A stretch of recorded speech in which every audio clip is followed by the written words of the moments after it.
Hello, everyone, and welcome to a new episode of Constructive Criticism. I'm your host, Spencer, and I am joined, as every week, by my co-hosts, Matt Kling Hey, how's it going? and Michael Hinderocker. What's up? You almost forgot. You almost didn't know No, which no, one you were no, supposed no. to do. I was thinking about that. I just wasn't sure, like, the best way to say what's up. So, Like, Matt, a lot of Matt, different ways to say what's up, by the way. Matt Kling doesn't know that this was like a thing between Casey and Michael, but you It's, like, easily the best thing about a three-person podcast. you both get to do the other one. Yeah, I see. whoever chooses first makes the choice, and the other person is locked into what they're saying. It's just how it works. You know what's always the correct choice, though, is our sponsors. You can check that out at mtgoasis.com. You can get 15% off of your first order by using the code CCMTG at checkout. You can get 4% off every order by using the code Would That Be Good. You can also check out our other sponsors. You can check out the Mana Base. They're sponsor for up-and-coming content creators like Nikachu, the Mason Slayer, slash Merfolk Master. It depends on which one you want to list first, as well as other MTG content creators. You can also check out our newest sponsor at Int Gaming. You can use code CCMTG10 at checkout. This kicks us back something, gives you a little bit of something back, and we really appreciate it. It's going to help us get new equipment, new stuff like that. So if you're looking for playmats, custom sleeves, all kinds of, things that Magic players use on a pretty insanely regular basis, check out Ink Gaming. But yeah, if you're looking for cards, Oasis Games, content, Fusion Gaming is the sponsor of the Mana Base, which is our sponsor. It's kind of funny. And then if you're looking for, dice bags, playmat, stuff like that, check out Ink Gaming. So thank you so much to our sponsors. They are always the right choice, as I like to say. Don't forget. Have Mason and Nikachu played their grudge match yet? They have not. I have messaged Mason about it. He's really busy right now. Mason's kind of avoiding it. So, yeah, exactly. You'd say Mason is dodging it. Yeah, I would happily say that Mason is avoiding Nikachu. That is what is happening. I'm glad we all agree on that. Who you shouldn't avoid, though, is the rest of the podcast on this network. You can check out... I can't even keep a straight face! You can check out all the other stuff. We have 7 different shows going on all the time on this network. Check it out, constructivecriticism.com. And this week, we're actually going to be talking about risk assessment. There's no risk while listening to this podcast or any of the rest of them, unless, you count having to listen to Matt Kling's advice. That could be a risk for you. I'm not sure. But it's also Modern Week, so we're going to talk about Modern 2. Before we get into any of that, we're going to talk about Hashtag Always Improving. Hashtag Always Improving is the point of this podcast.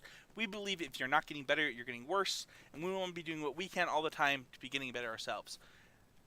Universally, it was very clear to me very quickly that the silent majority of people really, really, really like the transitions for sponsors and stuff like that. I'm sorry I tried to get rid of it. There is a silent minority that told me they hated it, that it wasn't worth the 1 minute. I was wrong. I apologize. Matt Kling, tell me how much I was wrong. Yeah, I mean, I think it pretty clearly seemed like a punt when we first brought it up. So I think you should just listen to your co-host more often. I mean, you guys were right. I was wrong. Very, very clearly wrong. And the listeners told me I think this is the thing I got the most messages about in the history of this podcast. Segues are important. I get it. I'm glad to hear they love it as much as we do. So So I'm sorry. Yeah, I assume, most of us are easily amused, and, Yeah. I'm not above dumb jokes. Ever. Well, thank you so much for feedback. We want to be always improving. And speaking of always improving, we believe if you're not getting better, you're getting worse. And this segment had some internal discussion among the co-hosts this week. So I want to kind of talk about the segment first, and then I want to let Matt go first. So I would actually prefer to go last if that's okay. yeah, we can let you go last. I want to first of all say that this segment is actually the hardest segment on constructive criticism, because it means that we have to take an active effort literally every single week in our own improvement. And that's not only a hard task, sometimes it feels like an impossible task. And for my always improving segment, I'll go first. Part of that is realizing that sometimes I'm not really good at this. Sometimes I get into the mindset of trying to produce the content or trying to do X or do Y. So a really good example of this is day 2 of the Grand Prix. Sacramento, the last Grand Prix I went to, and sometimes I worry so much about the listeners and the viewers that it really actually holds me back in focusing on myself and improving at Magic. And I realized that while I was talking to Matt Kling today, that I haven't had this moment yet, but I have a realization that I need to really not allow the listeners to have so much influence over me when I'm playing matches of Magic, because they're not going to win those matches for me. I'm not supposed to win them for them. I'm supposed to win them because I'm the better player. I'm trying to improve, and I have the capability to do so. And too often I focus on not wanting to let the viewer or the listener down. And that's just like really bad, because that doesn't actually achieve my goals at the end of the day. And I realized this while talking to Matt today, that I was not ever focusing on me for the last couple months. I was very much focusing on the podcast listener. And it was funny because I remember specifically, as I realized I was going to lose the match in the finals of the RPTQ, I was like, this is so terrible, I don't even know what to say to the listeners. When the truth is, what I should have been thinking is, man, I hope there's a cliff nearby because I'd love to jump off of it. That's a joke, a really terrible in poor taste joke. But I need to get better at this. And I don't know how to do it yet, but I know it's a weakness in my game because I'm playing for other people, and I don't think that that's a recipe for success. Michael? Yeah, I think the hardest part of always improving for me is maybe understanding that always improving is broader than just actually becoming better at Magic. But also understanding that improvement is a lot of the time kind of 2 steps forward, 1 step back. Oh, it always And is. Yeah. a lot of my improvement is sort of trying to pull myself out of negative thought patterns and just stop backsliding when I'm playing badly. And like this week, I wouldn't say I played like especially badly in Sacramento. I think I both played and drafted fine. My result certainly wasn't awful. It was okay, but I think just removing some of the weight of my own expectation and the Magic I did play this week, I tried to just kind of enjoy, mess around a little bit, and not really think or worry about it too much. And I think in some senses, although I don't know that I actually got better at playing Magic this week, my hope is that improving my attitude or just being able to take a step back sometimes will help me in the long run. Was I hard on you? Like, be honest with me. Like, we're friends. We can do this on the podcast, but I got out of the car ride with you and Matt on the way home from Sacramento, and I like legitimately felt depressed. And I hope that you realize it's because I love the two of you and not because of anything else. Does that make sense?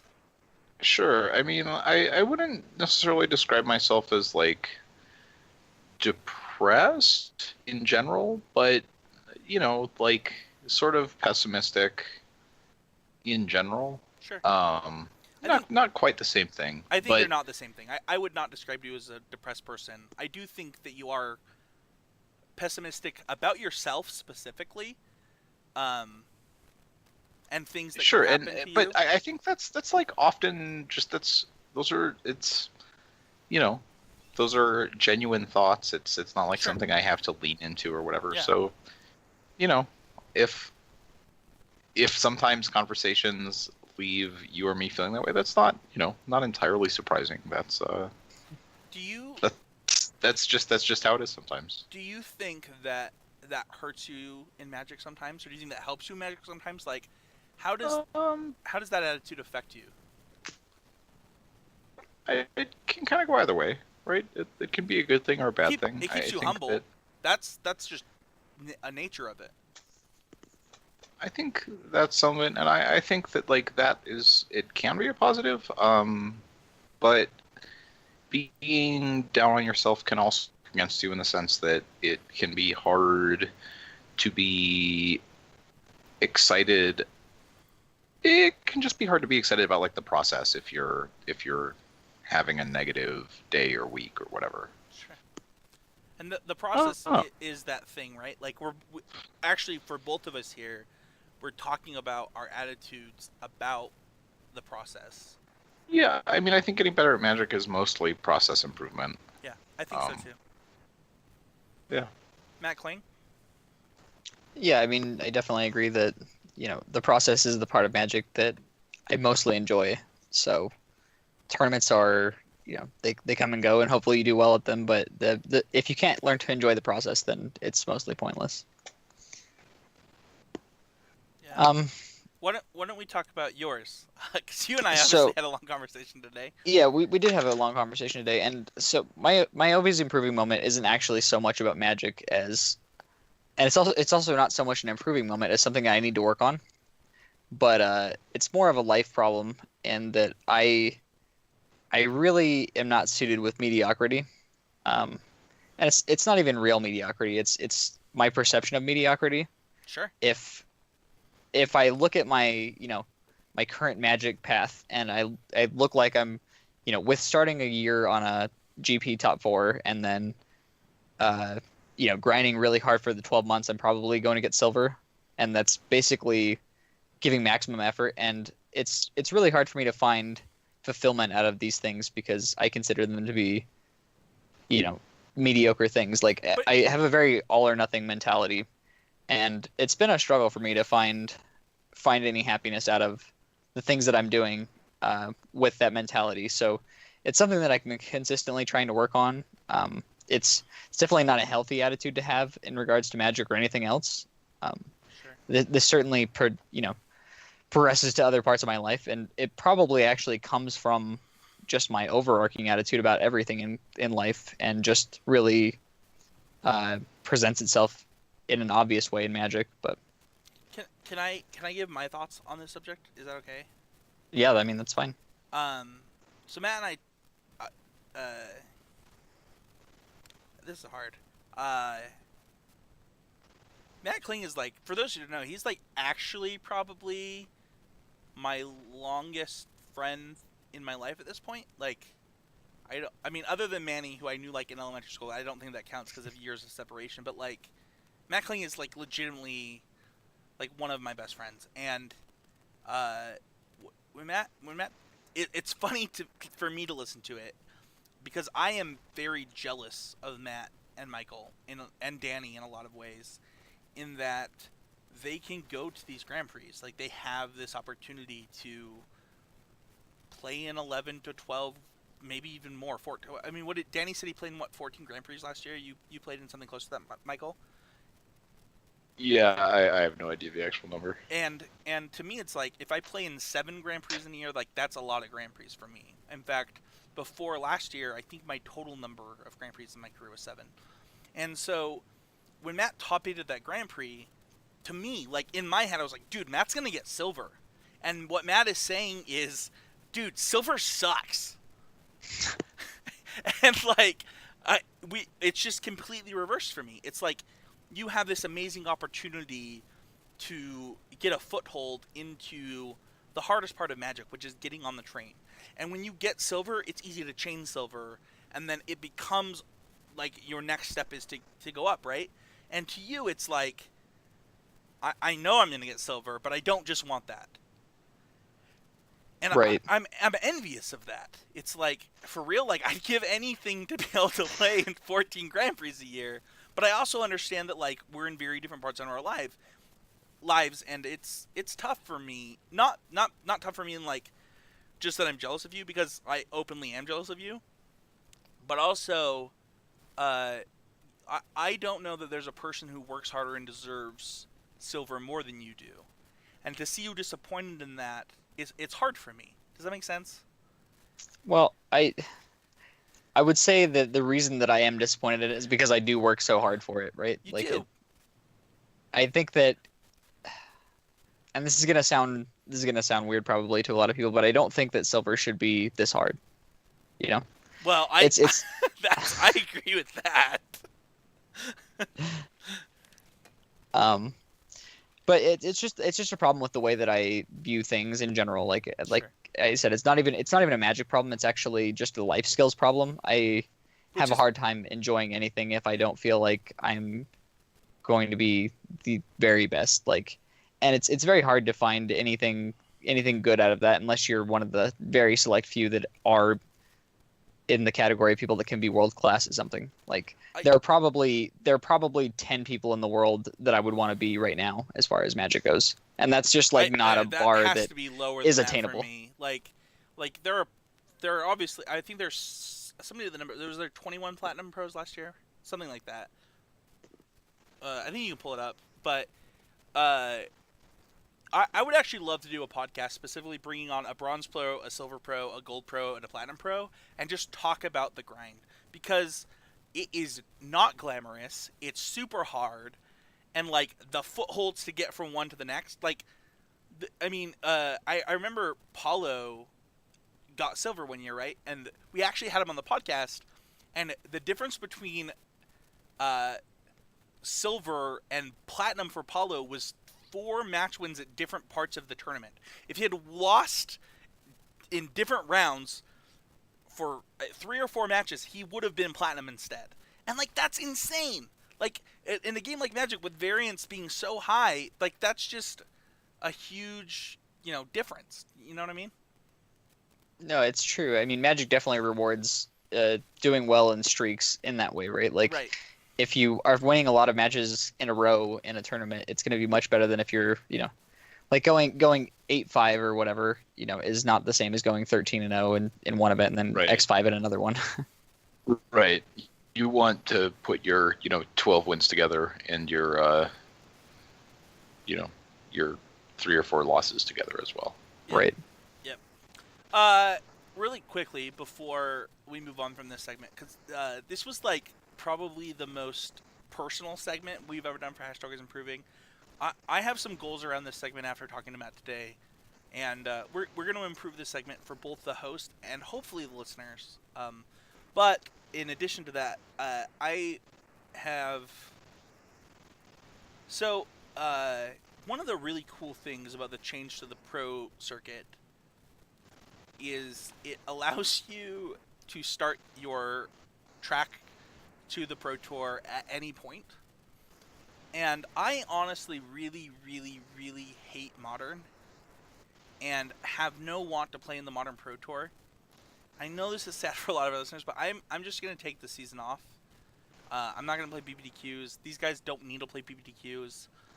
We'll still talk about Modern. We're going to talk about Modern this week.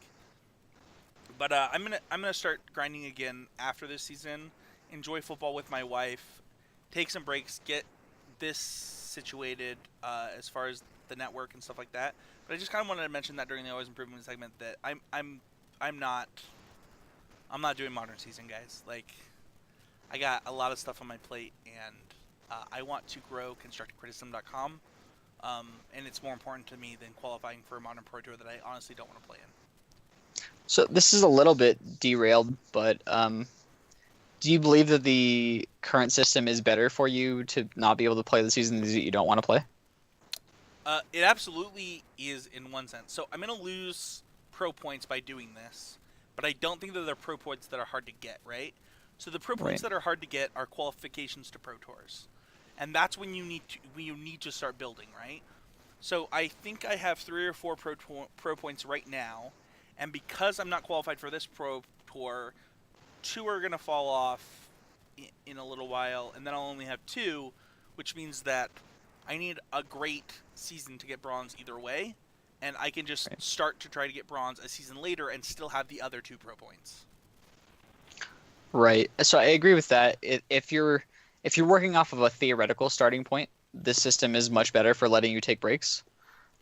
But like if you look at somebody like in my position, I had an 11-point season last season. Like if I stopped right now and took a 3-month break, it would just be over. the end of Yeah. it would be Right. the end of my 12 months, and I would have to start over again. Right. So it depends on where you get your points, right? So because I have a bunch of small points spread across 6 months, I can start whenever I want. Whenever I qualify Right. for the Pro Tour is my starting point. You had a GP Top 8 and a Pro Tour. That's your starting point. That's the end of the discussion. Right. And an X3 actually. It was slightly better than that even. Yeah. So anyway, that's an update on me. I hope the listeners can forgive me. But you know who does forgive us is our patrons. You can go to patreon.com/ccmtg to be a patron of this show. I stopped saying this a while ago, but I'm going to start saying it again. If every listener of this show donated just $1 per month, I could quit my job and do this full time and make amazing content and do all the things that I want to do. Pay these guys more. It would be super amazing. So patreon.com/ccmtg. Jaren and Rick are two newest patrons. We really appreciate them. And if you're a patron of $5 or more, you get to access to our Constructor Critics group, in which you can submit a deck doctor. This is our deck doctor for this week. We have 2 Gonti Lord of Luxury, 2 Walking Ballista, 2 Noxious Gearhulk, 2 Liliana, 3 Fatal Push, 3 Magma Spray, 3 Abrade, 1 Cathartic Reunion, 2 Tormenting Voice, 3 Doomfall, 4 Sweltering Suns, 4 Vraska's Contempt, 4 Eldest Reborn, 4 Canyon Slough, 4 Dragon School Summit, 1 Cinder Bear, 1 Evolving Wilds, 2 Field of Ruin, 3 Memorial of Folly, 5 Mountain, 6 Swamp.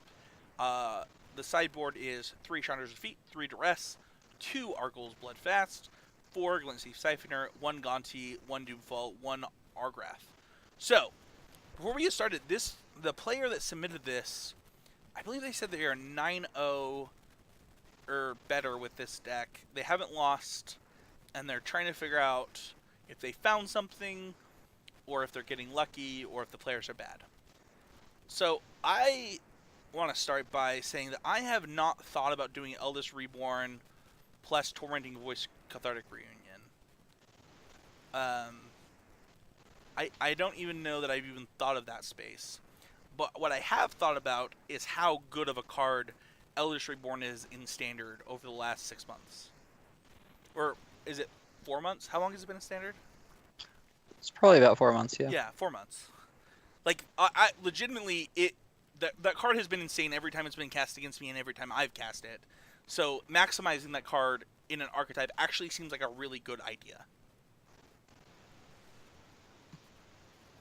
Michael?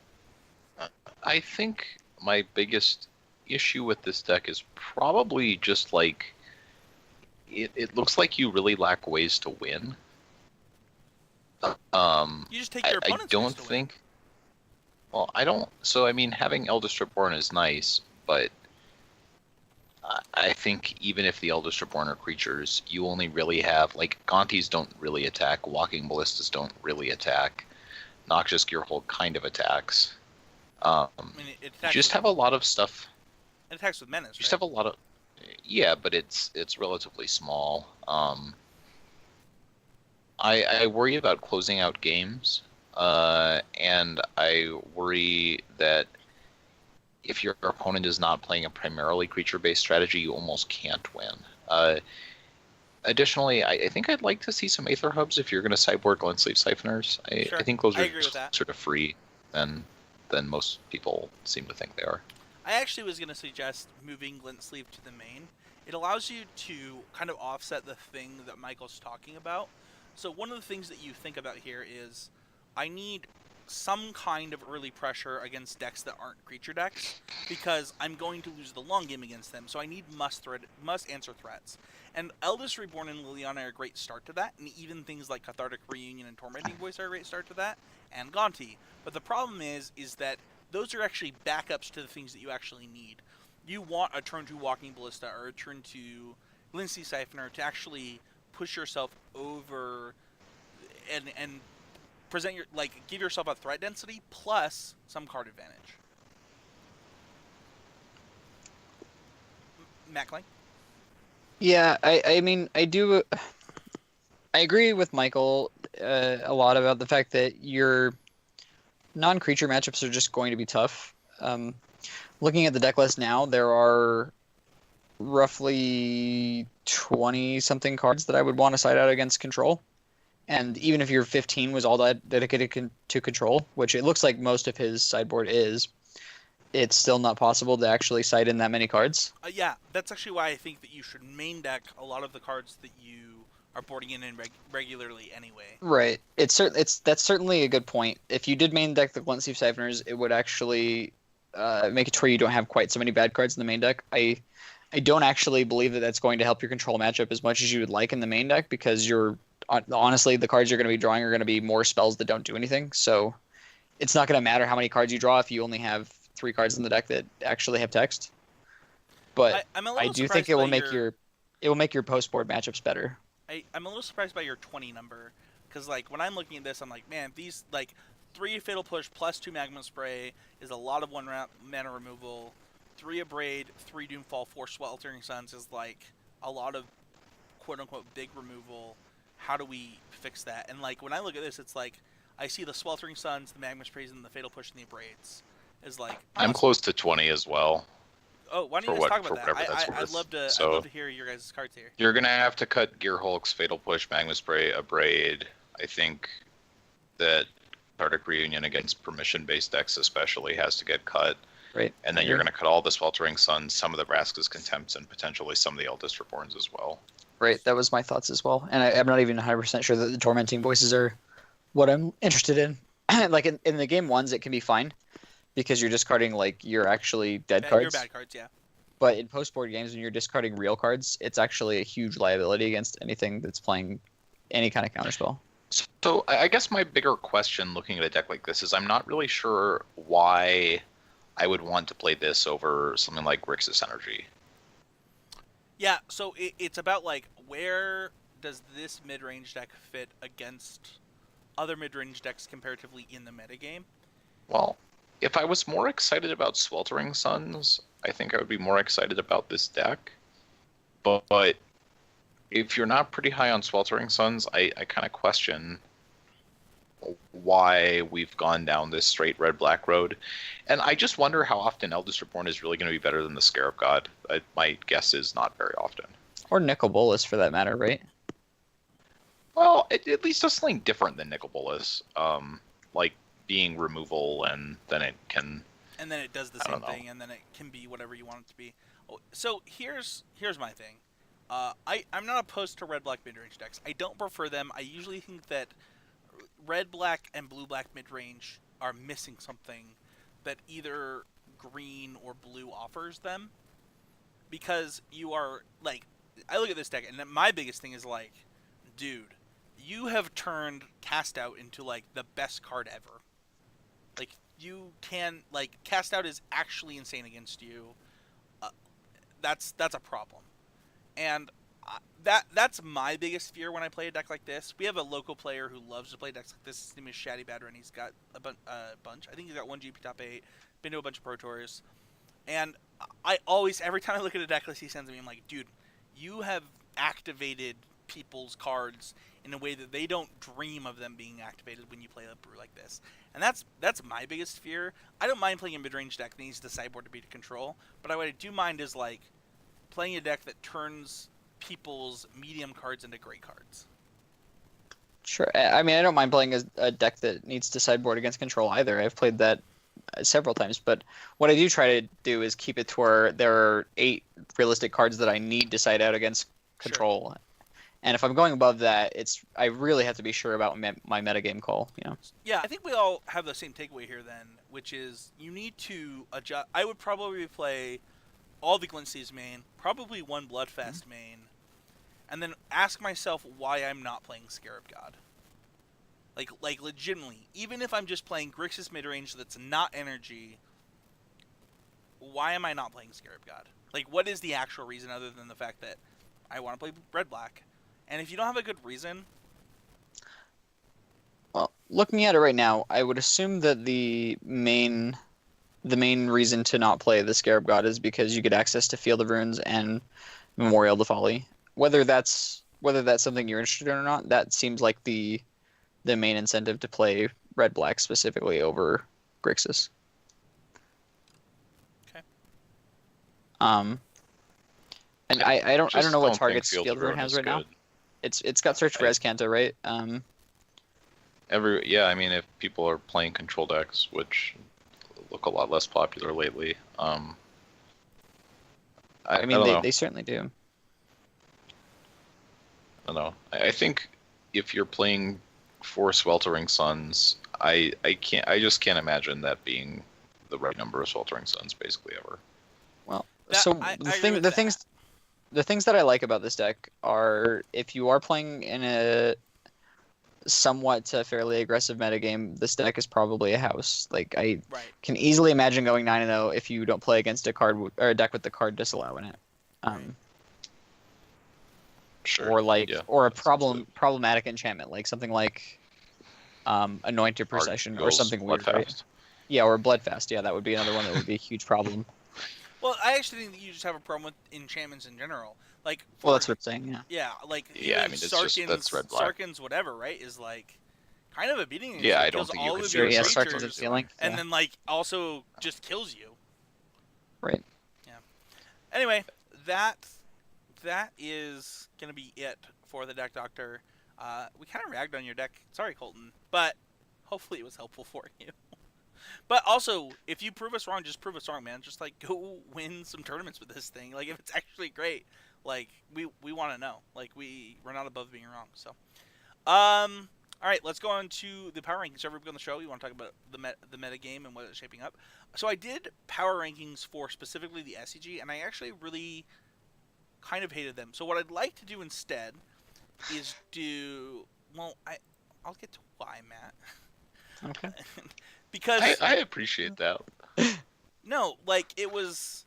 They didn't yield the results I was looking for, No, so it's not even that. It's like it's the best deck was the best deck, and then whatever.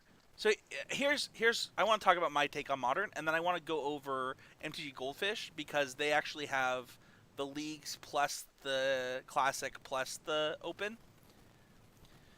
So Sure. there's a universal truth in Modern right now, and I know this from the Moto results and the SEG, and that is Humans is the best deck, and I don't think it's close.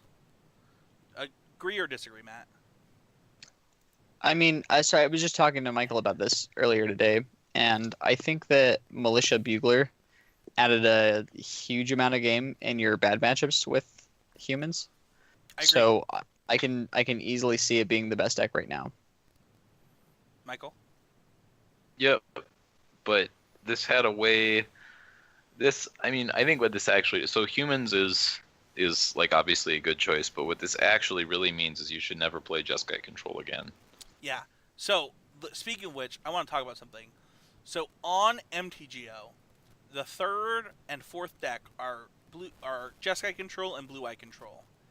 And I already know the hate that the Game Podcast did for their last week's Modern episode. And I'm just going to tell you right now, these decks are bad. You should not play them. That's the end of that story. Like, that's it. That's just, like, they're not good. I'm a lot more into Blue White than Jeskai, but It's funny because like the reason to play Jeskai is because it like had a decent humans matchup, and I just don't think that's true because like now they can just recover from Supreme Verdict and they're not as weak to Electrolyze. Like it's actually a lot worse now.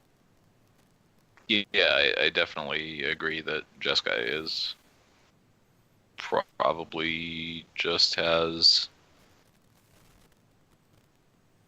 Man, I don't see any matchups I want to play in the On Goldfish or in the top top whatever. 8. Yeah. Yeah. Well, let's start with the deck that I'm going to combine Blue Eye Control and Jeskai Control together, and let's talk about number 5. And that's Burn. So this is something that I thought about this week, guys, and is Burn on an uptick or should it be on an uptick? Because I think this deck is well positioned right now, Matt. Yeah, I mean, I think it's been decently positioned for a long time now. I think your humans matchup isn't great though, and I think that your Hollow One matchup is pretty bad. So you're if bad those against the matchups are best still two decks. popular, right? But you're very good against control decks. You're very good against Tron. You're very good against Mardu. You're pretty decent against Storm. Are you good against Death Shadow? I've never Your figured that your out. KCI matchup I don't feel is favorable either, and that's a Sure. matchup that I think that is among the best decks in the format. And it won't show up as much on Goldfish because of the prohibitiveness Sure. of playing it online. Well, one thing that we can look at, if we look at KCI, right, it's 2.33% of the metagame for it, which is, not that much smaller than Hollow One. Considering how hard it is to play a moto, that's a pretty big deal. Right. And honestly, if they're playing anything like the Moto list, they have things like Aetherflux Reservoir, which make the burn matchup actually unlosable. Right. I think my biggest takeaway with Burn right now is, so somebody did well with Zoo this weekend, which is actually what made me think of that. Oh man, this actually makes sense against a lot of the decks. I do think it's worse against KCI, but it seems really, really good against a lot of things, and it could swing your human matchups a little bit more in your favor, because, like, if you're, like, they can't block your creatures because they think they're the aggressive deck. Am I wrong there? Like, is Zoo a good start to switching kind of around the burn deck and things like that?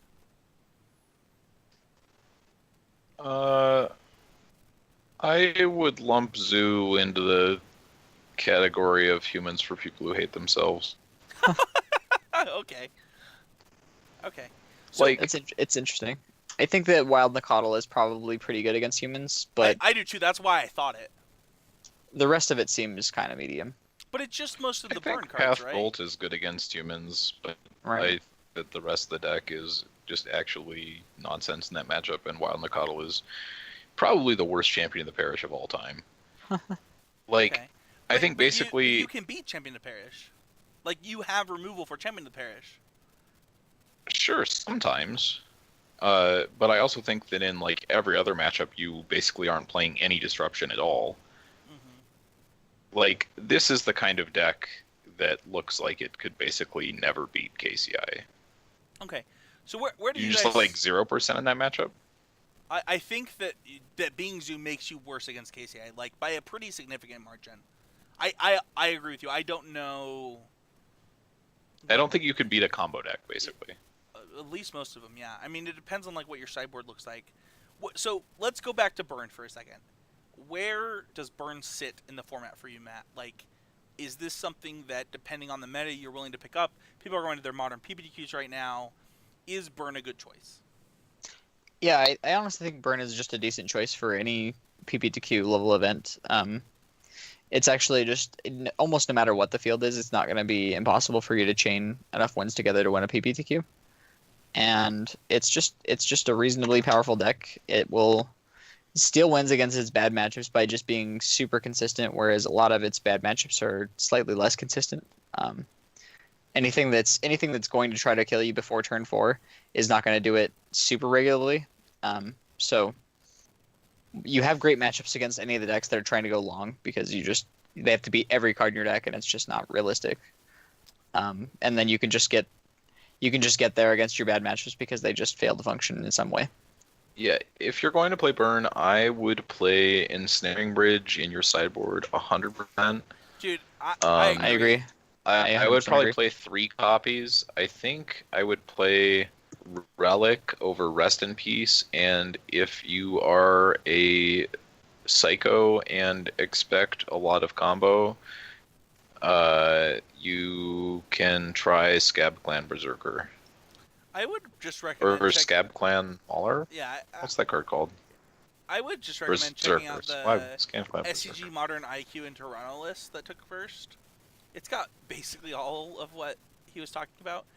One thing that I will say, and I want your guys' opinion on this, watching coverage this weekend and also playing Burn myself a little bit, I don't even know how I feel about Eidolon anymore.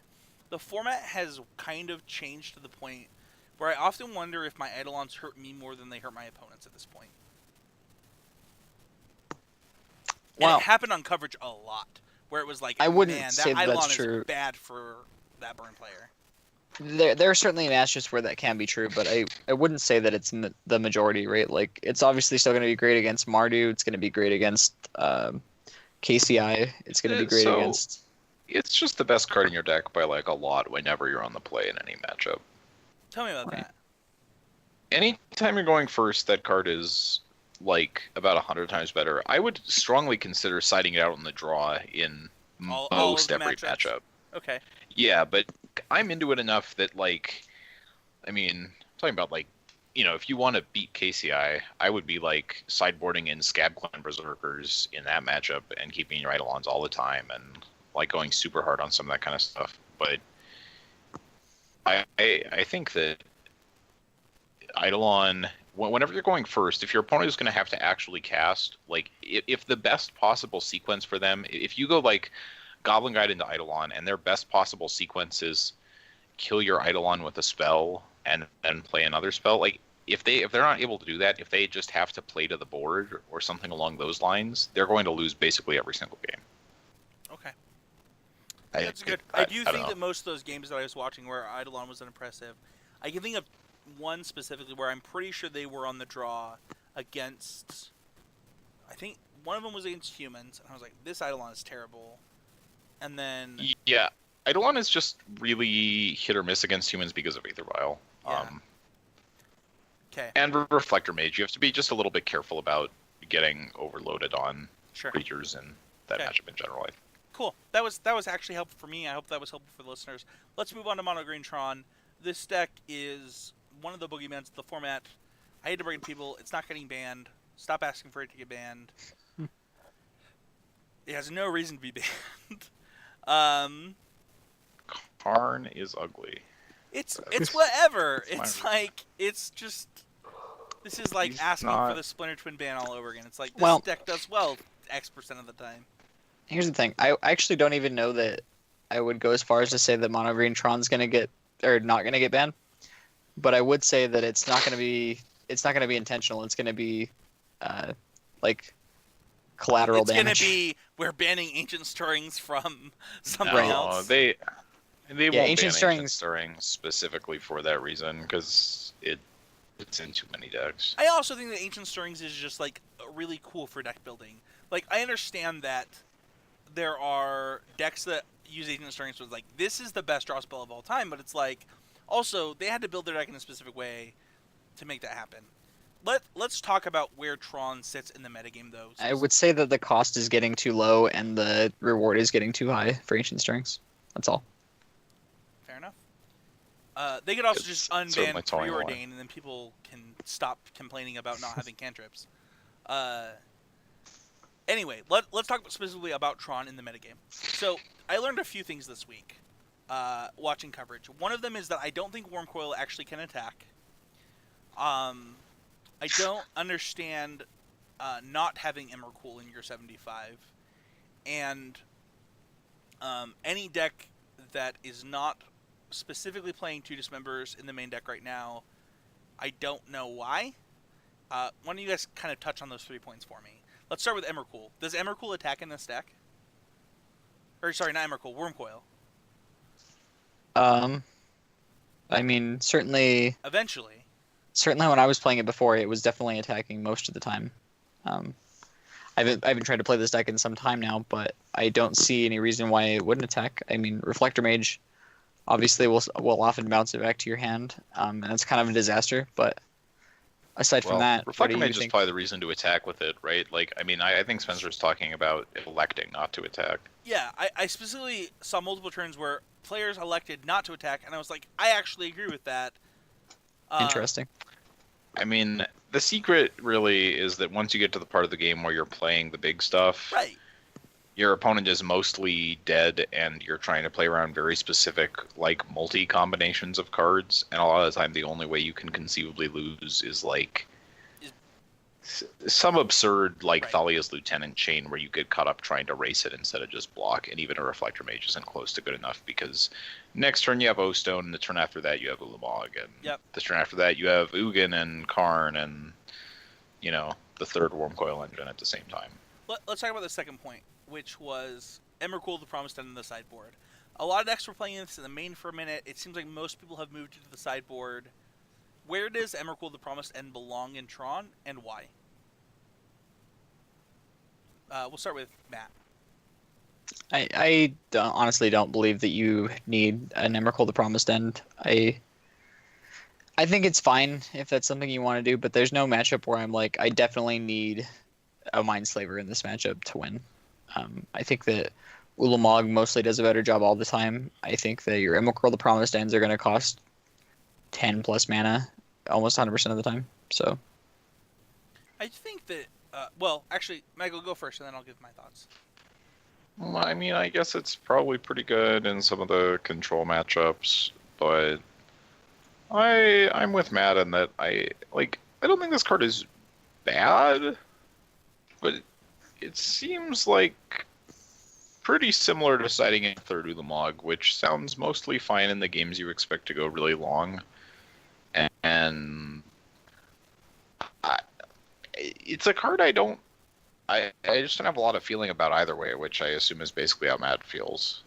yeah, I don't see myself dedicating a sideboard slot to something where I'm like, eh. So you actually said exactly what I was going to say, Michael, which is I don't want the third Ulamog because I want to close games and have protection against stupid people doing stupid things with more side effects and stuff like that, and bullcrap like that against Tron, because for some reason people still think they can slaughter games Tron out of the game, which is not true. So I haven't seen anybody play Slaughter games, but I mean, I really having a hard time envisioning a scenario where you play an Ulamog and it gets like, or it gets thought seized or countered or whatever, and then they surgical the Ulamog. I don't know how that's true because everybody boards in surgical extraction against this deck. Right, but you're almost never trying to hit the Ulamog. I mean, I've seen it happen, but the main Interesting. point that I have is that Emrakul acts as a third Ulamog that's not an Ulamog, and also is better in different situations too. And I personally, as somebody who plays a lot of big mana decks, respect that and really appreciate it. But I also think that it belongs in a deck with more Sanctum Mugans and like 2 World Breakers. So Yeah, no one's really playing that deck anymore, though. That's Right, that's just exactly. not So- how so Tron at is that built these point- days. at that point, is it worth it? Is my question, which you guys seem to have answered. So maybe my initial impression, which is like, play another Sanctum, play a couple World Breakers, play one less Worm Coil.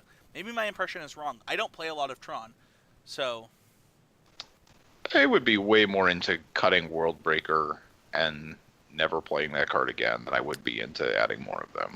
yeah, humbug. World Breaker is very 10 or 2 in how much it impacts the game. That's true. Yeah, It's it's insane pretty when you bad. actually can cast it on turn 3 most of the time. Especially oftentimes you can actually just, Yeah, you just blow never out like can. silly things, right? But it's actually almost impossible to set up a scenario where you have Tron on 3 and a green mana to be able to like cast the World Breaker on 3. Yeah, it's like your least impactful card by a lot. Well, let's move on to. You guys actually really helped me on that. I really appreciate that. So I was kind of playing devil's advocate, but I appreciate your guys' input there. Let's move on to control decks. I want to understand what at this point in the metagame, and I know we've covered it a little bit. Do I want Lightning Helix and Lightning Bolt instead of blue-white control? You don't. You're Like, just wrong. I just don't ever want it. It's fine. No. Because the thing is like, all humans has adjusted. Other decks, I mean, what even other deck do I want? I'm not going to be None. burned with either of these configurations, so that's out of the question. Lightning Helix doesn't actually help me there. I don't know where I want it, Matt. Yeah, I mean I agree. Michael and I were talking about this probably 3 or 4 months ago, even before Militia Bugler was printed, and I think we both came to the same conclusion, which was if we wanted to play control deck, we'd play blue-white because it just has better matchups than Jeskai across the board. And the way that we figured this out actually was we were playing other decks, and like, every time we would play against a Hollowed Fountain or whatever, we'd be like, oh, hopefully it's Jeskai and not blue-white, because Sure. blue-white's kind of rough. Right. I think that also, this kind of sounds stupid, but like Jace the Mind Sculptor and Teferi are like actually good together, and you don't really see Jeskai trying to do that.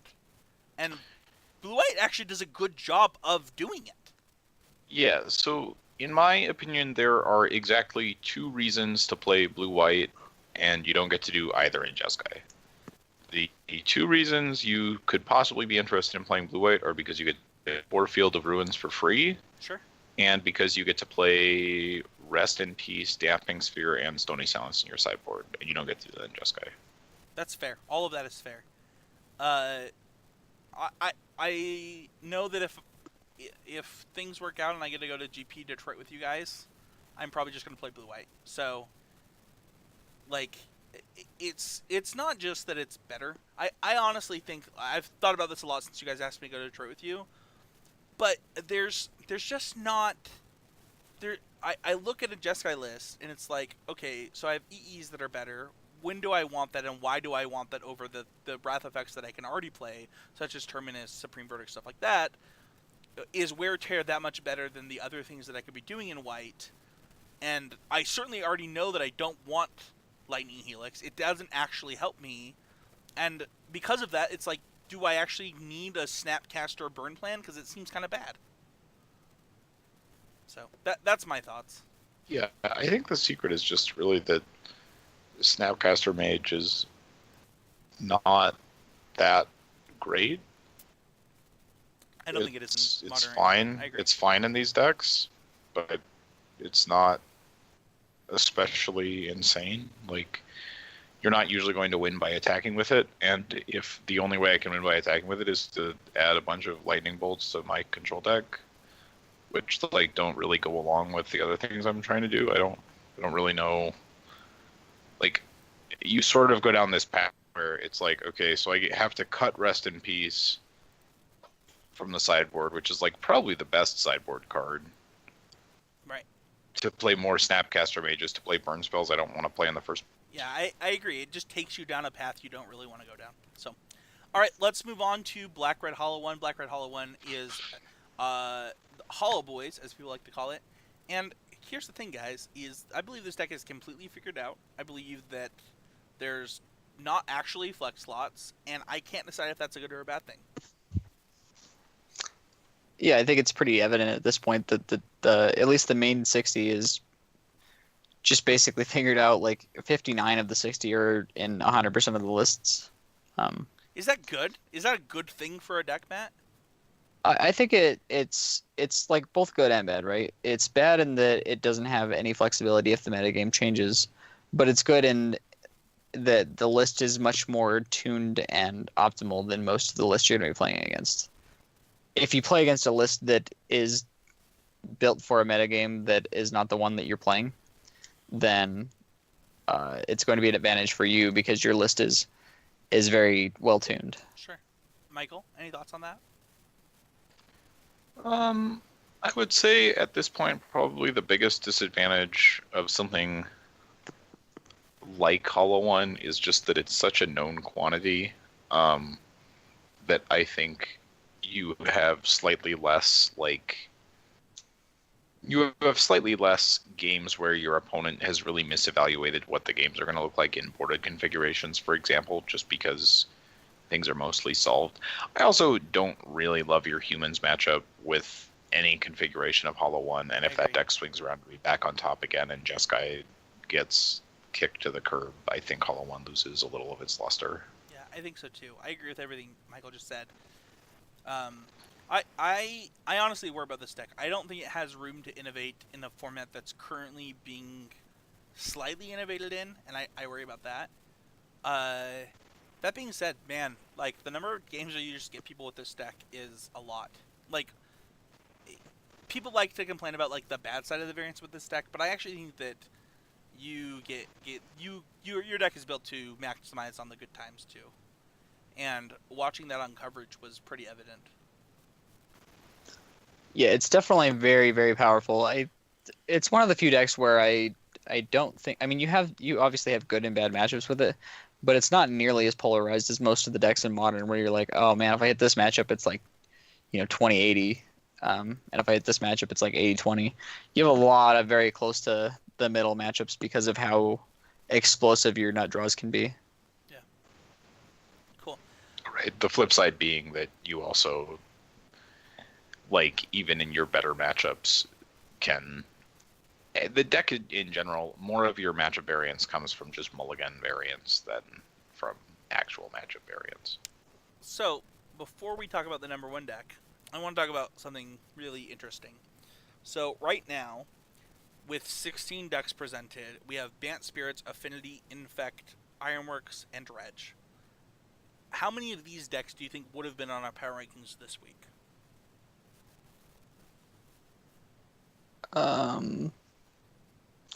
No idea. 2 of them.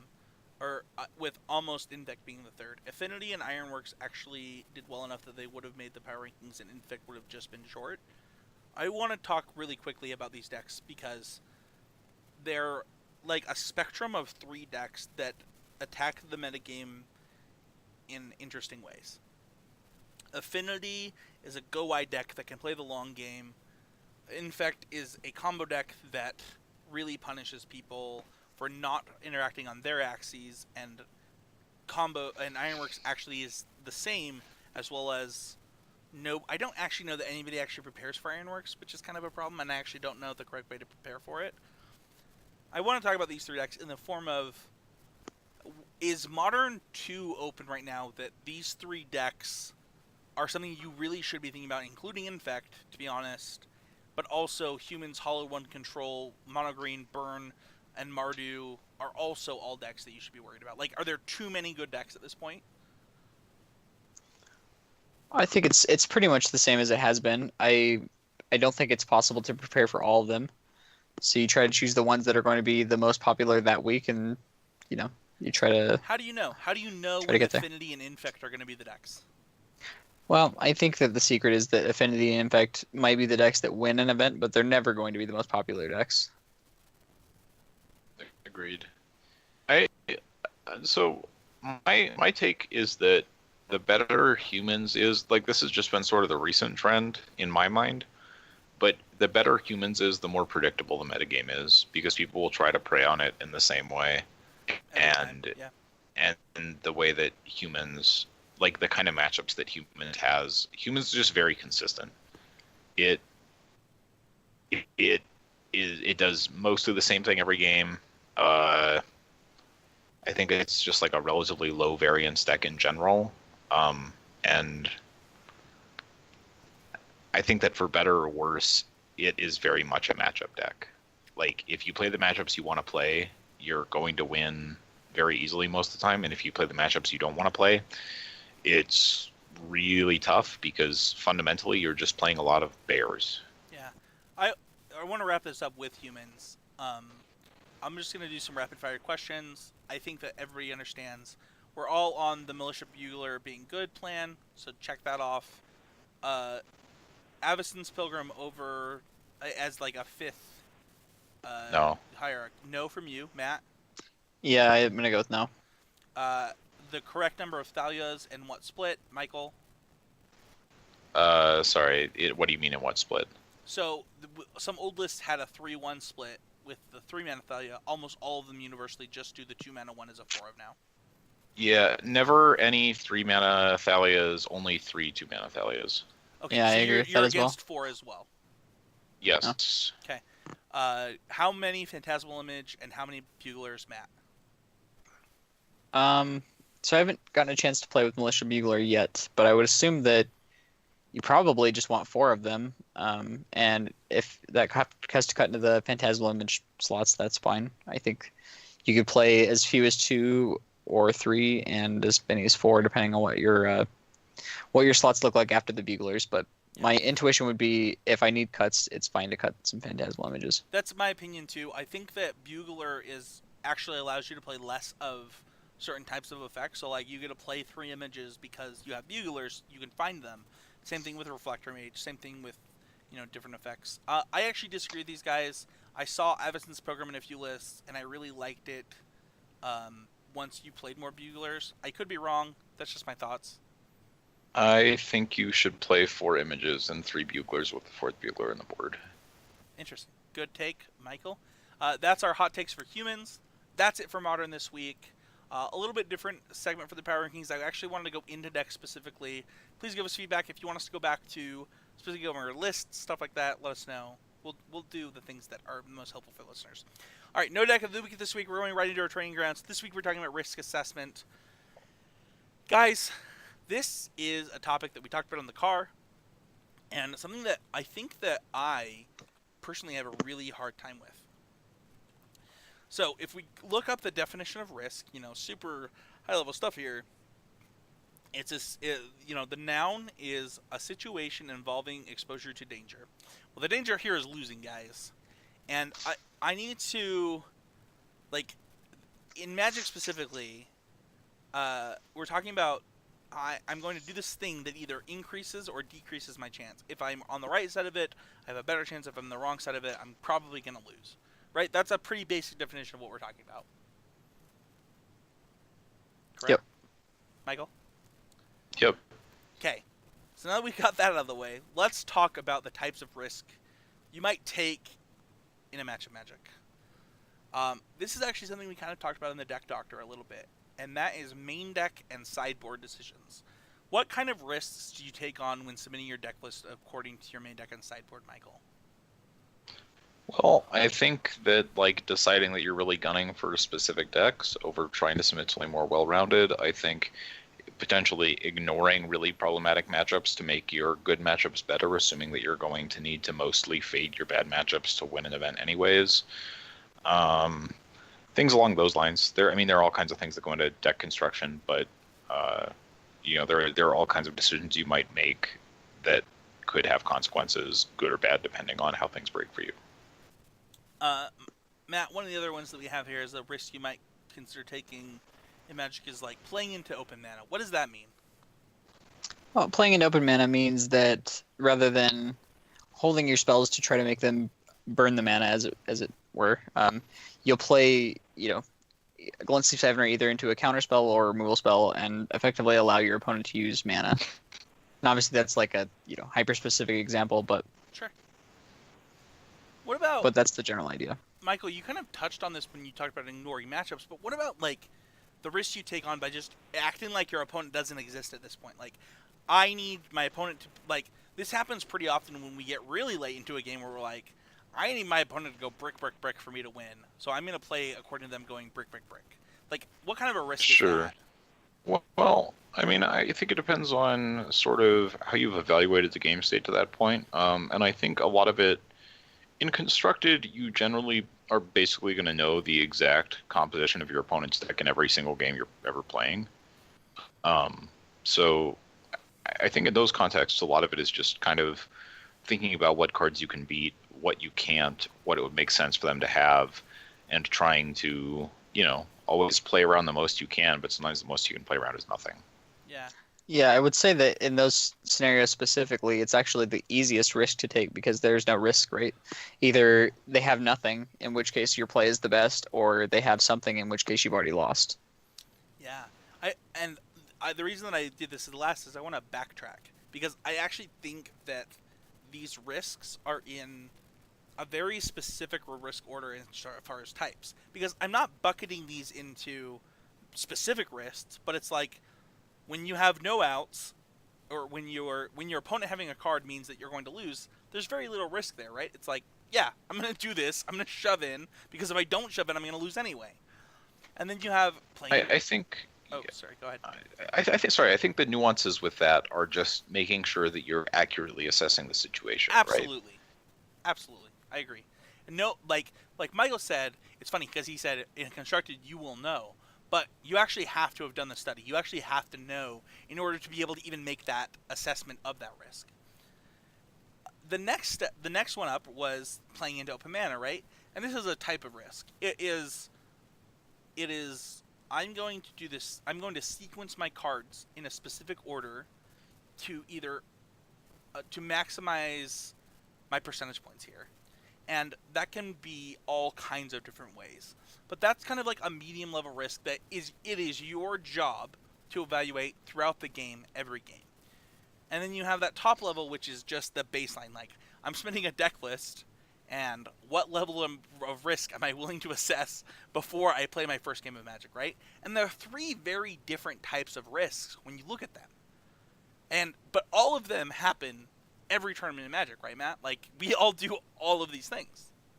Right. And I would like to add too that I think that one of the most obvious forms of risk that everybody participates in is mulligan decisions, right? Like you look at a hand and immediately you're doing risk assessment. Yeah. Like I mean, we've all kept the sketchy one-landers, and like oftentimes it's not even incorrect, right? Like if this one-lander is more likely to win you the game than going to like 5 or whatever, like Right. that's certainly a calculated risk. Yeah. So we have a kind of a spectrum of like most risky, least risky, most impactful, least impactful. And it's funny, right? Because the ignoring your opponent is like, it's a very high impact risk. It's like, I either lose or I win, probably right now. And the same thing is true on the other side when I'm submitting my deck list. If I just submit a terrible deck list and a terrible sideboard, that's the same thing. Like, I might have lost this tournament before I even play a game. And the middle of that, right, that mulligan decisions, that playing into mana, that,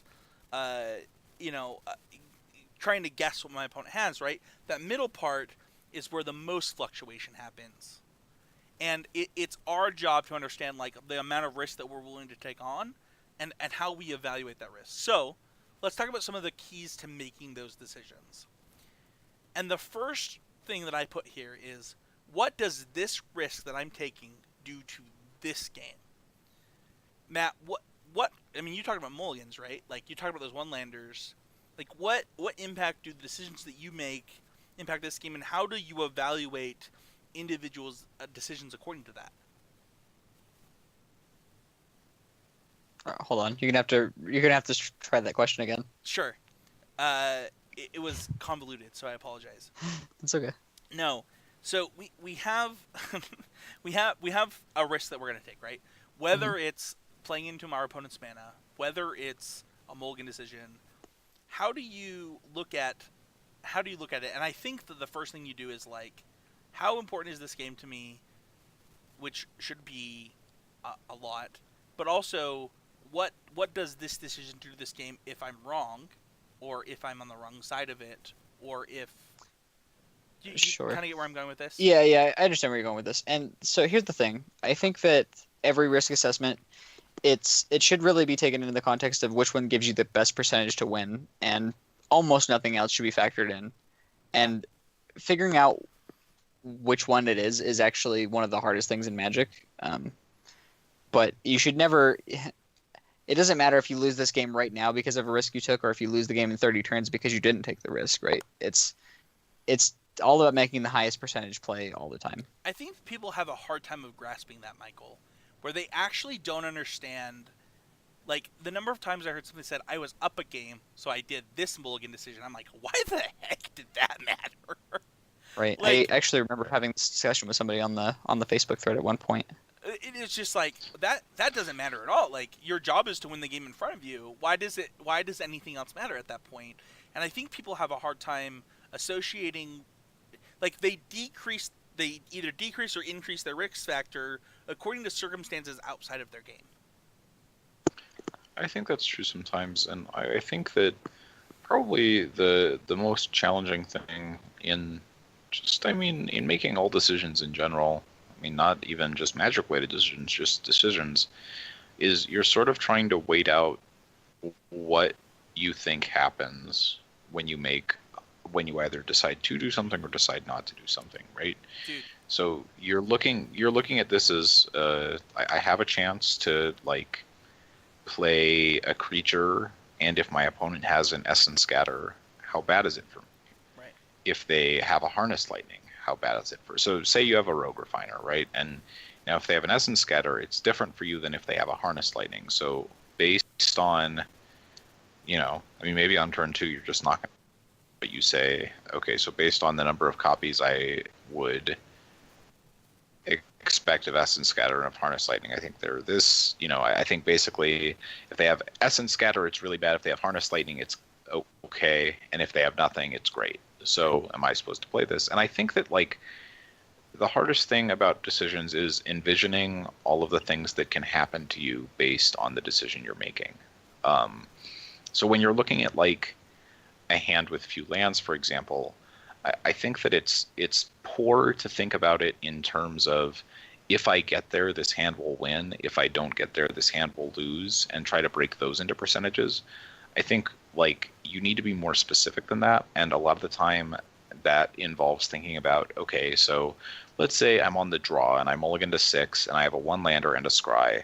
Now, if I hit my second land on turn 2, so if a land is one of my first 3 cards, given that I would have a scry, I'm in very good shape. If a land is, one of my first 4 cards, maybe I still win sometimes. If it's not one of my first 4 cards, I'm dead. But there are sort of levels of getting there, right? And I think that that's true in a lot of these decisions, right? Really not getting there is getting my Rogue Refiner Essence scattered. Partially not there is getting my Rogue Refiner Harnessed Lightninged. And really crushing getting there it, is just having it resolve and passing. Right. So I think that like understanding just kind of the nuance of the decisions that you're making is probably the key to being able to better evaluate them. It's funny that you said the life thing. And let's just get personal for a second. So I have a substantial amount of money in my 401k because of the company that I work for matching it, right? And one of the things that I'm considering doing is taking money out of my 401k in the form of a loan so that I don't get taxed on it, so that I can pay off a bunch of debt and stuff like that. And the only downside is, like, yeah, if I get fired, like, I have this huge loan in 401k money and I don't have a job, right? And it's funny because I equated that to Magic instantly when you said that, where it's like, I have to make the decision, like, of the thing that I'm going to do in this moment, but also understand how it impacts the rest of my event. Right. I mean, I would say that the difference is that when you're evaluating life decisions, there's sometimes not a firm floor. Sure. Like in a game of Magic, the worst thing that can happen is you lose the game of Magic. Right, yeah, and the worst thing that can happen in life if you make a high EV play, like, bet $1 billion on a 99%er, right? You're doubling or whatever. It's a high EV play, but there's some chance that, this would, my downside is not losing the game of Magic, right? So I think sort of understanding the decisions you're making is probably... I've talked to people about flipping coins for money, right? And it's funny because on the way to Sacramento, we actually talked about roulette, right? And like how you can kind of break the system of roulette by, doubling your money every time you lose until you like make $50 or $20, right? Depending on how much you want to make. And there's not decisions like that in Magic, right? I can't like double down to make my money back plus the amount that I want to make in Magic. I have a decision now and I have to make it. It's not like I get to make that the same decision 12 times. Yeah, I think that you're sort of constrained, and one of the things that then becomes apparent is you don't necessarily get to stick with the same decisions turn to turn. No. Right? Just because something seemed like a good decision before, if it turned out it was a bad decision, it's important to move off of it. Yeah, I remember Matt telling a story about this is a good what one. he considers to be one of the worst plays he's ever made, where I had a Bloodhall Priest and forgot to play the land pre-combat, then so that it didn't trigger whatever, and then it's like, oh, but if I hold it, I can sell it as, and it's like, oh man, it's one of those things where it seems obvious in retrospect. So I didn't feel like it was compounding misplays at the time because I didn't foresee the problem with holding the land. I thought for sure I could just play it next turn in addition to the spell. Hold on, let's No, just because you didn't fully like think you weren't even, and I think that brings up another point, which sometimes, like, if we're not sure of the cards in our opponent's decks or we're not fully understanding the situation that's happening to us, we're making these risk assessments based on flawed information. I think that's one of the reasons it's so important to go into events comfortable with like your sideboarding and also how you expect your opponents to sideboard against you. Right. Right, because if we're going to make these decisions, it's really hard if we don't even know what we're playing against. Yeah. In addition to everything else, I mean, you just want to make sure that you are making your risk assessments with the best information available to you, right? I mean, if it's like going back to the playing around things point, right? Like, if you're going to decide to play around nothing and you're doing that with bad information, then it's probably wrong. Yeah. So it's actually funny because the next thing on the key to making these decisions is like, what happens if I'm wrong? And it's funny this if you don't even think about the other side of your risk, then you're going into it with bad information, right? You actually have to weigh it, right? It's a scale. If you don't weigh both sides of it, then you're just doing stuff, right?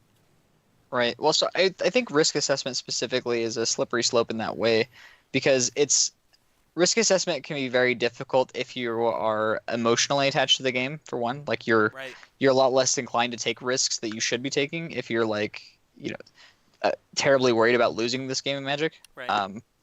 But I also think that it's a way to be lazy. Like, you just see people like say, "Oh, YOLO" or whatever, and then do some crazy nonsense play all the time. And it's just a way to just like throw blame off yourself in a certain sense, Matt, is if you're leading off any sentence with YOLO, you should just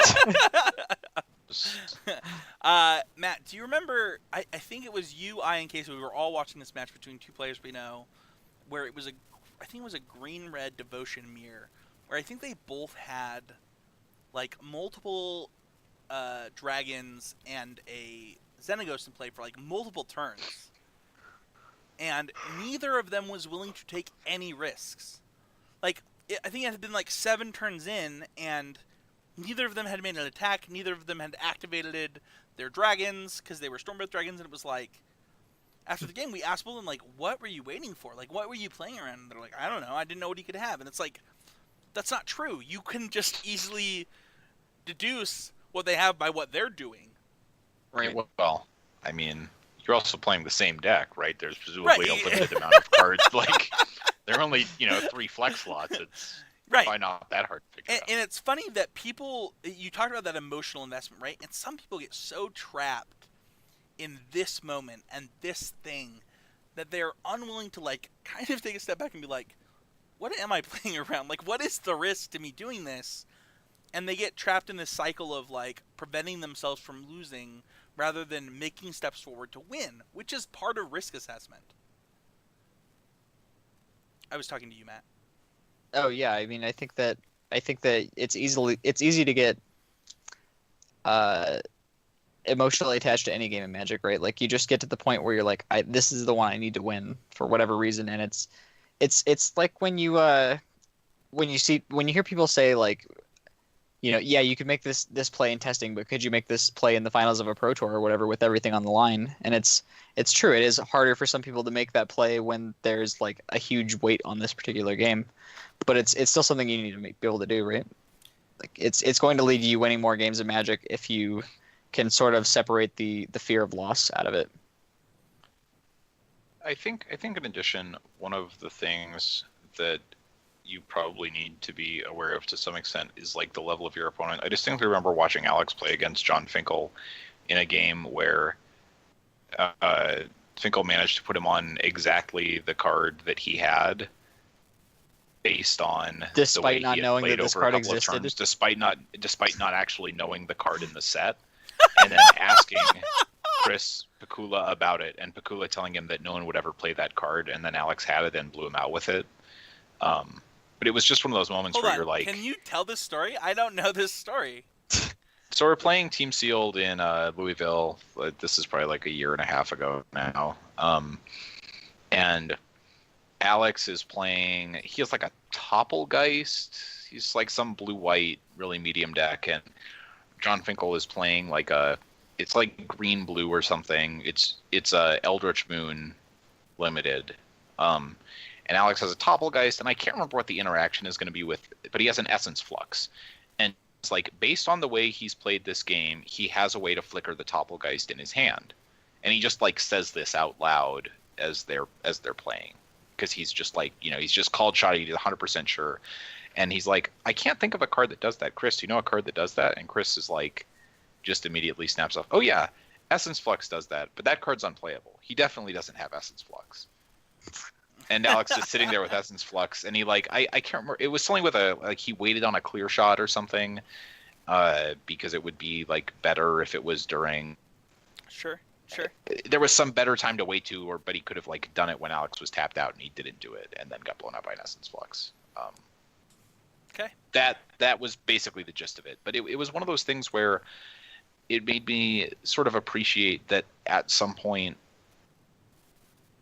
although you might know all these statistics about a deck and whatnot, you have to kind of trust yourself.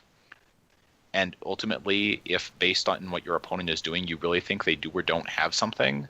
So nothing against Those are valuable skills, and you just have to, nothing you just have against- to trust yourself enough to roll with it. Yeah, nothing against Chris here, but it's funny that John Finkel would have made the correct play had he not had a teammate next to him. And it's not against Chris. It's actually just against, like, talking to teammates in general in Magic. Like, in my experience, has just been such a bad idea. And Well, it's to be fair, I think that, John was mostly asking his advice just to keep him involved or whatever. It's just like make him feel like part of the team. It was very funny. I mean, it was just one of the only times that I've seen someone just like snap off the correct straight answer up and then soul read their opponent. But I think that to some extent, like, the better the player you're playing against, the more optimal you can assume their play is going to be. Sure. So, like, if someone, like, I was playing Infect the other day, and someone, Kelvin, I'm playing as Kelvin Shu online, and he's like trying to bluff a Path to Exile. But in the spot that we're in, it would have made way more sense for him to just main phase the Path to Exile. So I just don't respect it at all and just, pump and kill him. Right. And he's been like trying to set up this bluff for a couple of turns, but it wouldn't make sense to bluff in the spot we're in. Sure. So I think in kind of like in that, if you know your opponent is good, and you can if you know your opponent is most likely to be making reasonable plays, you can sort of follow that line and weight some of your decisions that way too, right? And I think that, like, it would have been hard probably for John to quantify exactly how he was so sure that this was what this game was about at this point. Sure. But he was very sure of it. Yeah, I mean, that one's just like way on another level though, when you're like, all right, this is like the only card that I'm going to describe a card to you, and I guarantee you this is what he has, but I have no idea what it's called. He or, was thinking about getting Indian food later and just needed Chris to confirm his thoughts. It's fine. Okay. I want to wrap this up, and I want to just say that my biggest takeaways from this are stop taking things from outside of the game you're in to assess the risks of the game you're playing, because that's a sure way to either get emotional attachment involved, or all kinds of outside influences that just don't need to be involved in this process. And the second thing is to understand the risks that you're taking and recognize them as risks, Matt, because if you're not willing to do that, then you're going to turn these things that are actually mistakes by you and turn them into variants, and that's just not always true, and we need to, like, personally reflect and realize that. Yep. Anyway, those are my biggest takeaways. Anything from you guys? Well, nothing specifically that we didn't cover, I don't think. I think we got a lot of good information on the subject out, so. Cool. Awesome. Well, don't forget, you can go to patreon.com/ccmtg to become a patron of the show. Our next goal is bringing back Card of the Week. So once we hit that goal, we'll be able to give out some sweet, sweet magical cards. Anyone donating $3 or more will be eligible for that.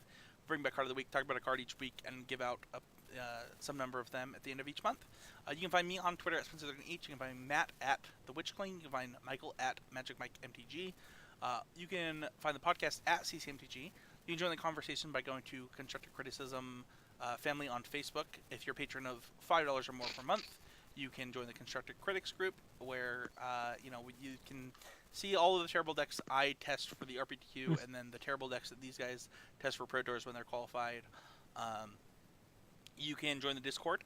You can just go to the bios page to get that information. You can join the clan by messaging me at Spencer13Dev or Quinn at Urstop52RTHSTYRPE. On MTGO, and you can tweet at us with hashtag would that be good. Hashtag would that be good is the Twitter outreach program where if you tweet it, Michael will read it. With that being said, Michael, what is our first tweet? Well, you're gonna have to give me a second. Too speedy. Was not prepared for this. It's I every mean, week, I'm Michael. just It not doesn't- prepared in general. I mean, it's really more of a lifestyle. You know, today Danny Cathro wanted me to say the words, and I'm saying these as repeating him, not as factual. That he was more responsible than me, and that was the biggest BS I'd ever heard. Anyway, there's that. Interesting. It's funny because Danny Cathro is literally the least responsible person I know. Whatever.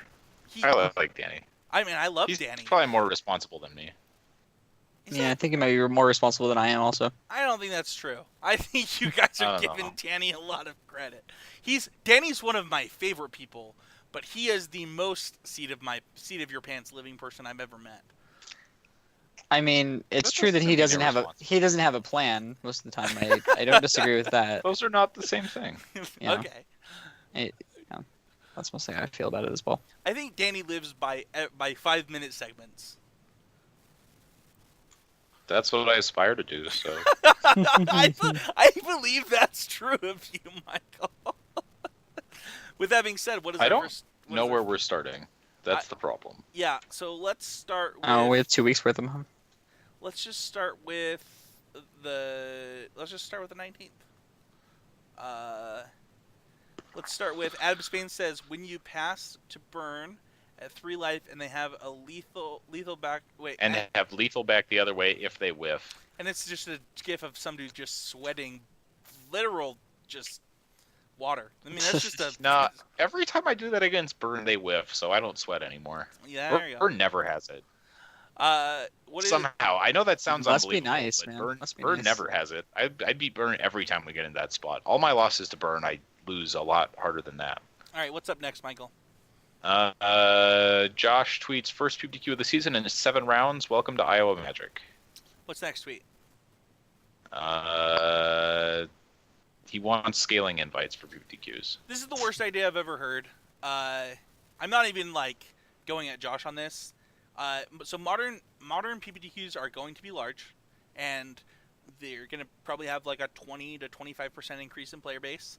And I don't believe those players can reasonably win an RPTQ, so you shouldn't worry about them.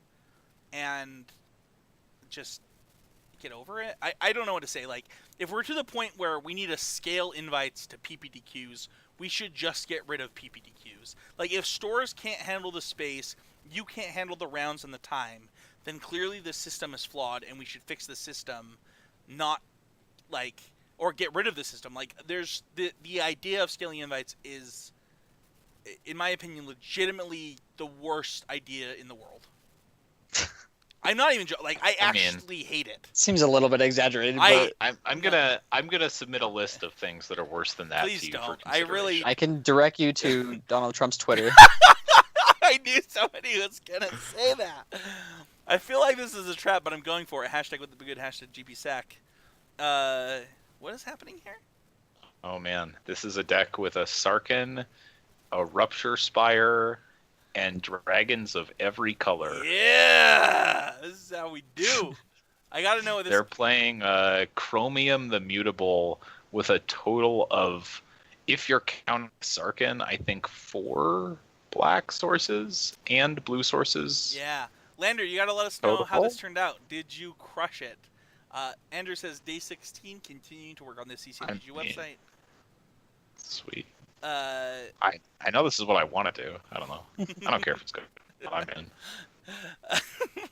Andrew, let us know what you need from us, and we'll make that better. Happy to announce that we'll be adding Homeward Path MTGs to the Easy Game Media family. I will be a producer on the show, and Adam and I will find a way to make MTG by MTG Dads better. And yeah, I'm really excited about that. So, all right, Michael, I need you to explain the tweet, the next tweet to our listeners. Mason tweets, I do take old sleeves that aren't tournament legal for things like Commander. Most of my sleeves are here. Like if I had a battle box, we would use them. Andrew tweets back, seems so wasteful. Those would have easily lasted a year or more for me. Guess I'm just a savage though.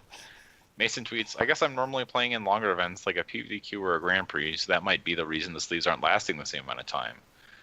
Andrew tweets, more often? Sure. Longer per event? Doubtful. And Mason replies, You're probably right. I normally win a PPTQ during the season, so I can't play as many events. The math doesn't check out. Which seemed needlessly harsh, but to be fair, Andrew did ask for it like actually 5 times. So. And my tweet was, "Dear MCQ players, the next time somebody asks what it means to get dunked on, please feel free to use these screenshots." This was... So I love Andrew and I love Mason, and I love their interactions with each other, but, like, I have never seen somebody repeatedly asked to get owned, and then just the door completely slammed in their face. Yeah, it was a nice one by Mason for sure. Also, for reference, the actual answer is that I'm pretty sure I never used sleeves twice. Dude, that's what I said, and people told me I was crazy. I was like, I don't even know the last time I used sleeves twice, because I don't play local events anymore, and that's the only time I would do it. Yeah, they're just straight up disposable. I agree. So that's true, but I also just like kind of am bad at like not losing things. So even if they were usable, that makes I sense probably about would. you. Fair But enough. everything is fine until I try to clean, and then it's all not where it was before, and I can't find anything. It's really one of my main problems. Adrian tweets 0-2 to 4-2 PPTQ, played tight, cybered well, and kept a good head on my shoulders. One of my best events in a while. Can't wait to build upon this in the future. Yeah, I think Hell that's yeah. sweet. Sweet. Very nice. Jared You should just get lucky. tweets- You should get luckier on the tiebreakers, and then you could top 8. Because I've done that before.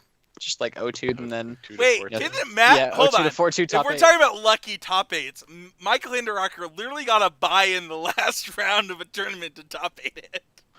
Oh yeah, I was PPTQ once where I've been lucky a bunch of times. I'm just a pretty lucky person, but there was a time where I got a buy into the top 8 of a PPTQ somehow, which sounds as unbelievable now as it felt at the time. Although people I promptly texted got me about it. They're dispatched like- in the top 8. They're like, dude, Michael just got a bye. I'm pretty sure he's going to top 8 this PPTQ. They're like, Wizards Reporter is on one this week. Yeah, like so many people dropped that I somehow at like 4-1 was like tied for the worst record and got a bye. It was really sweet. Or like everyone else had played each other in some combination that didn't allow it to not work that way because they thought it was an It was error crazy. and repaired and it did it again. So Michael's a luck it was sack. pretty great. Jared says... I also once had Matt top 8 at PPTQ so that he could concede to me in the quarterfinals. That's true. That also happened. Yeah, people were not happy about that one. And then I promptly to be lost fair, the I've done that. semifinals. So. I've done that for Matt, so... Jared says, I don't lost think in the same this fashion round. that he's talking about, but No, Matt like had to go, but was like, wait, who am I playing in the top 8? Oh, I'm not going to drop before the top 8. I'm dropping. well, it was basically like I conceded to Quentin to let him get into the top 8, Oh, I remember then- this. This caused so much drama. and then I was like, okay, I'm gonna leave, but if for whatever reason I'm in the top 8 and I'm paired against Michael, I concede. I can't even remember who anymore. People were real salty about that. It was great. Although I then lost. I was playing some deck with Nantuko Husk, and all 4 copies were in my bottom 5 cards in the next round I had to play in game 3. So I felt like it was kind of I kind of got dunked on by God. So I lost in my first round of Modern 1K by losing in Game 3 to Rakdos Charm, dealing 13 for Xaxes. I shouldn't have played Master of Waves. Wrecked. Haha. Hashtag was good. Hashtag was improving. I think if you had 13 creatures in play and somebody Rakdos Charmed you, that's just a sweet story. That's not like a problem on anybody's part. And also, you're playing Merfolk and your opponent's boarding in Rakdos Charm? Yeah, I mean, just weird things are happening all around. Sounds like a bad beat, yeah. No man, I'm gonna exile your graveyard every time. Got a round 2 bye and proceeded to get smashed by blue black fairies in round 3. Tough going today. Oh well, I'm dropping in and gonna spend the rest of the day with the wife. Spending time with her is way better than finishing the day anyway. Haha. Hashtag with good. Hashtag always improving. I hope you showed her that tweet because like that should get you some brownie points. But Yeah, getting a buy into brownies! losing again, like I've certainly been there it's the before. I'm real sure they'll be there roller coaster. again. It's kind of a Yeah. dagger. You're just Yeah. like, man, I just got like time walked by the tournament. I wasted an hour and then got smashed again. I could have just gone home an hour ago. The guy from Hashtag Would That Be Good is back. It's Andrew Ellie, and he says, me to my wife. Wow, Mason Clark kind of just agreed with me right now. Her. Really? Wow, he usually is just the first one to dagger you. Me. Yeah, I know. Her. To be honest, you are kind of fun to dagger. Me. I want a divorce. Hashtag would that be good? Hashtag wife burns. Hashtag wife daggers. So personally, I think Crystal's great, and this is one of those moments where somebody has clearly exceeded, like, gone out of their sphere of influence and their sphere of, acceptable partners for themselves. And Andrew is just in another stratosphere with his wife. So that's a specific dig on Andrew, but also I think Crystal's great. So, yeah. And then I just talked about how Homeward Path hit episode 1 on the network today, and congratulations to Adam. He's really excited to be on the network. Way more excited than I ever thought anybody would be to have anything posted to my website. Let's just make that clear. But it's actually really fun. I'm producing this show in like a full producer role, so now I have that, and I'm actually producing this one, whereas Common Knowledge, like, Sean's so good that I don't have to do anything.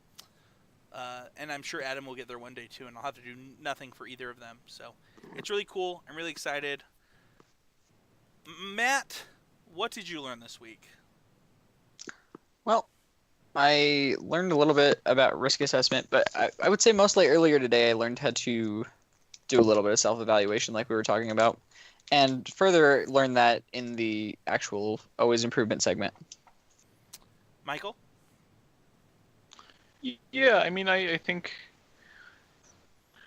always improving is just a tough segment. Like, if you're expecting to have noticeable improvement in your ability to play Magic every week, you either are pretty bad still or you're delusional.